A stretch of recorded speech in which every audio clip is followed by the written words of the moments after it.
Selon vous, qu'est-ce que votre maison a de différent des autres foyers de Sainte-Marie-de-Namur? Qu'est-ce qui fait que la vôtre se distingue des autres?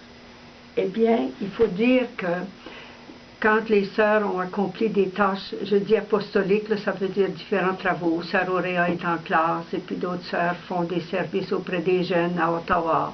Et puis, alors ici, nous sommes plutôt des sœurs qui ont un certain âge. Moi, je le dis par exemple personnellement. Moi, j'ai 90, et puis alors, on est des sœurs entre 60 ans et puis jusqu'à 96 ans, je pense, la plus âgée ici.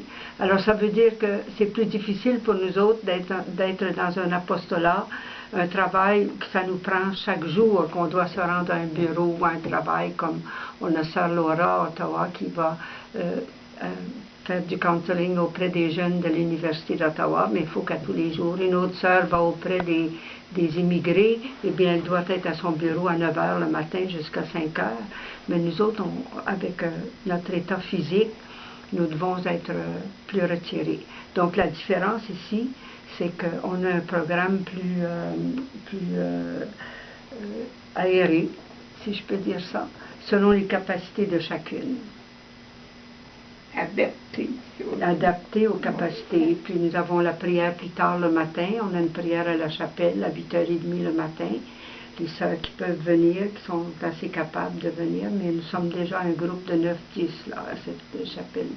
Et puis alors, chacune fait selon ses capacités. On se rend service, ou bien on va à l'extérieur.